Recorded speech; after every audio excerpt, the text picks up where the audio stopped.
Hello. Welcome everyone to this new lecture where we'll be working with some techniques where we'll be actually doing data analytics in Excel. I am Dhruv. I will be a tutor for today. And as promised in the last two lectures, we'll be working with real life data sets. For this, let's say lecture, we have taken a data set based on a service management company, and we'll work around with that as well. For you, if you want to find these Excel files, you can go to the description and you can download the Excel files. And then we can work around with the same. Just know for this particular lecture, I'm using two Excel files, although majorly we'll be working with only a singular file, right? And if we have to start with the entire data file, there are two things which we will be learning initially, and this is known as sorting and filtering.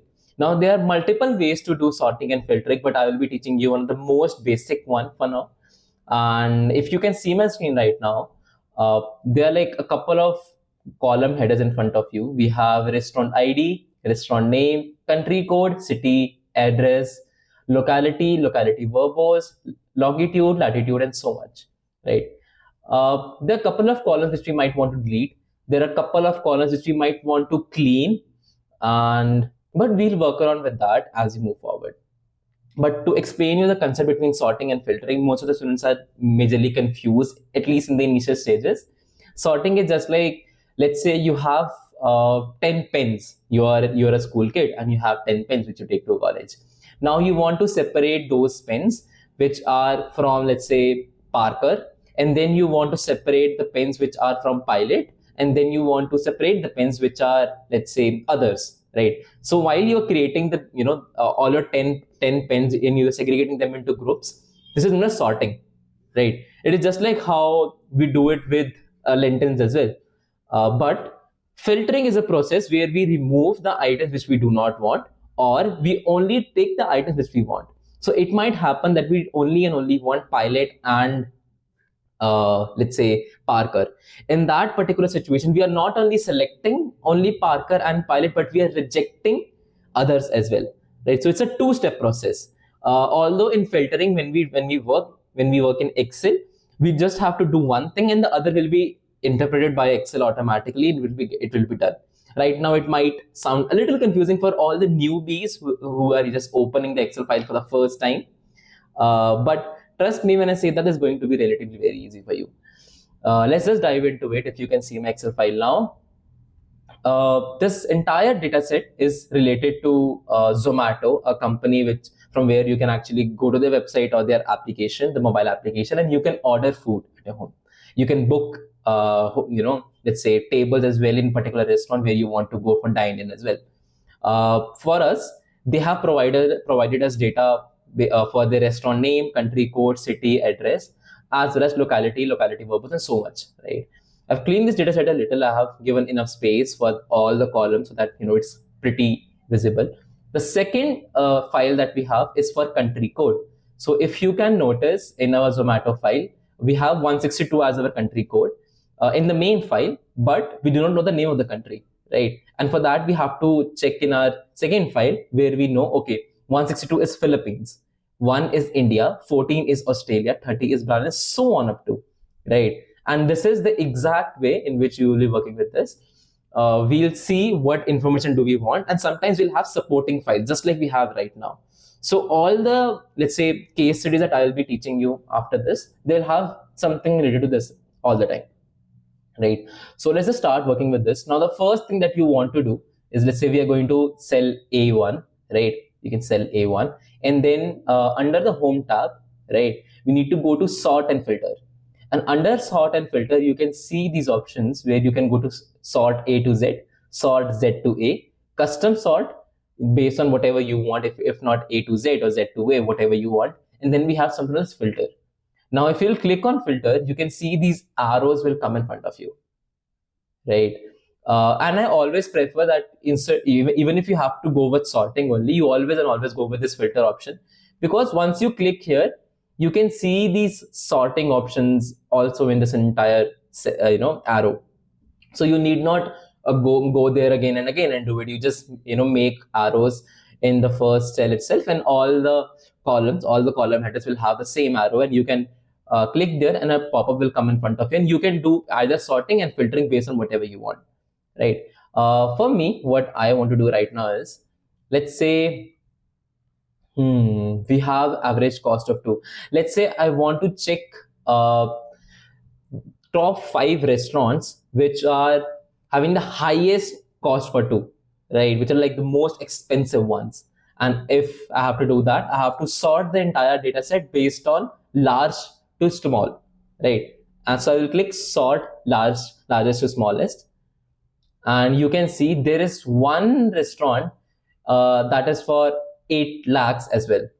Now, you might say that it is just completely rubbish, but here's another thing. The currency is not Indian rupees, so we are not able to, compare pie by pie. We cannot compare lemons with oranges or maybe lemon with apples, right? So for that reason, we cannot just directly compare average cost of 2. We have to take care of the difference between the currencies as well, right? So if we have to go and let's say we want to get to a particular restaurant, the top 5 restaurants where the most orders have been made, and now we will never have information where these where the highest orders have been made, but we can always and always get let's say a jinx of it, or what exactly is happening with the restaurant if we can see the votes. So the higher the number of votes, we can say the higher is the number of orders that have been there on the website itself, or the restaurant itself. So let's go ahead and let's just see what are the top 5 restaurants, and I can see that the highest number of votings have been done on all our Indian restaurants. The currency is Indian rupees, and voting is 10,000 plus votes. And if I have to check the name of the restaurant, it is Toit. And then we have Truffles. Both of them are in Bengaluru. And then we have New Delhi, Kolkata, Bangalore, Hyderabad, Bangalore, and Kolkata again. So looking at this entire first 10 rows, I can say that, okay, out of these 10, the majority is in Bangalore. So the highest number of online orders that has been, that are being made are in Bangalore, right? This is one interpretation that I can make, right? Now, what, let's say if I want to see those restaurants which have the highest rating, again, I can do large to small and I can see some of the ratings here, and I can say, okay, this particular restaurant is having 6,000 votes, which is way ahead of all of these restaurants, as well as this restaurant has 4.9 rating, right? And if I have to check the name of this restaurant, I can just go here, it's Barbecue Nation, and this is in Kolkata. And I can say that, okay, in the top 10, there is no Bengaluru, right? And that's why I can say that, okay, even if the higher end orders are being made there are more restaurants which are not in Bangalore but are getting higher rating, right? So that can be one thing. This is how we do sorting. If I want to see, from smallest to largest, I can do that also. And you can see there have been restaurants which are, never rated, right? So we'll not go ahead with that. Let's just have Z to A. Oh, sorry, this is rating color, aggregate rating. Okay, and then we have something known as filtering. Now, to filter items, I will recommend all of you to work around with this. Let's say you want to sort based on country, and you want the first country, that is India, right? And you can do the same by actually doing going here, and you can see all of these are selected right now. If you will, deselect everything by clicking on select all, and just click on let's say one that stands for India, and click OK.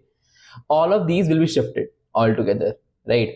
So now you can see all of these will be just India and nothing else, right? And if you can see, most of them are from India, and there are very less restaurants which are apart from India, because Zomato is from India in the first place.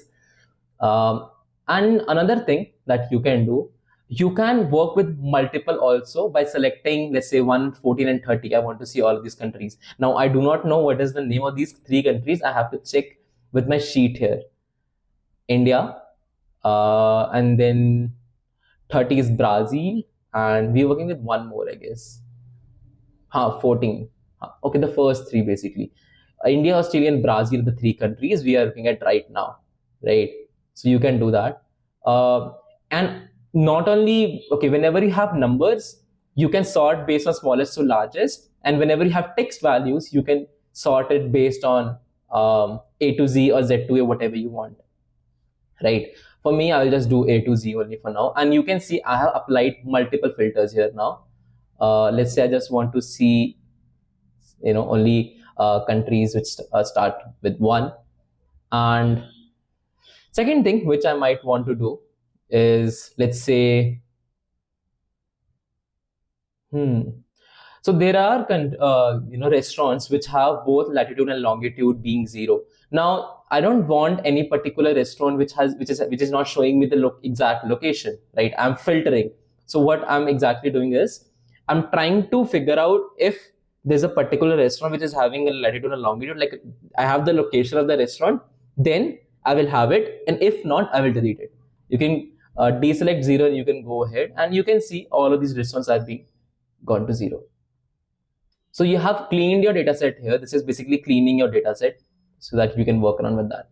Another thing that you might want to know here is, zooming a little. Can you see after row 1 we directly have row 2, and then after row 3 we have 5, then 6 is also not there, 7, 8, 9, then 10 is not there. It's not that I'm hiding these rows, but whenever I filter, these rows are being taken away, right? So it will not, it will not be displayed to me on my screen in the first place. So this is one thing that you might want to notice when you are actually doing sorting and filtering. Although you can actually go with advanced filtering if you want to go, by clicking on this cell again, and you can see the text filters that you have.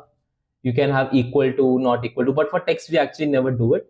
So let's try to do it with something else. Let's say price range. We have a price range column here, and let's say you want only those restaurants which are having a price range in between 2 to, let's say, 4.5, or let's say 2 to 4, to make it very simple. So you can go to between, search where between is, and I find between here, and the number should be greater than, let's say, 2, and the number should be greater than 4, right? If you're using and, then both the conditions should be fulfilled, and if you're using or, then if any of the condition is being fulfilled, then it will come, right? Greater than or equal to is what I want. I can always go with only greater than, even if the restaurant is at 2, I don't want it. Let's say I want to go with that, and I want to go with only less than. If I'm clicking on OK, you can see all of these will actually change everything for us. Only 3 will be here for us now. Why? Because we are not even selecting 4, we're not even selecting 2, right? In between there's only one number, that's 3. And you can see that's why when I scroll the entire column, through the entire let's say cell, this is what I'm getting. I'm able to see that, okay, in price range 3, this is what I have. And again, let's say if I want to see the highest rating and the lowest rating, you can see there are customers who are ordering, but not as much. Let's see the highest number of votes, and I can see, okay, there are a very high number of votes in this scenario as well, right? So this is how you actually do sorting and filtering. Now there are a lot of options which you can actually go around and talk about. You can create your own scenarios while we are working with this entire data set. But this is what I can teach you for now. After that, whatever processes that you have seen under this drop-down list is something for you to try by yourself. Majorly, whenever we have only numeric values, we are going to work with number filters. We almost never work with text filters because you can always search for that. There's something very interesting and something very useful, which is on the top 10, right? And you can get the top 10 items directly here, right?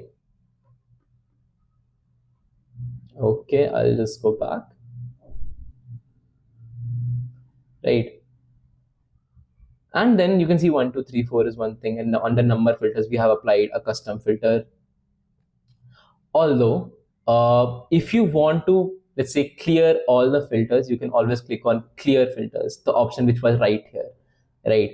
In that particular scenario, it will be completely clean. You can also sort based on color if the entire column is having any color. And that's all for this lecture. I hope you really liked it, and I hope you will practice all of these techniques in your spare time, and I hope you will share it with your friends so that they can also work around with this. If you have any doubts, you can always contact me. Thank you.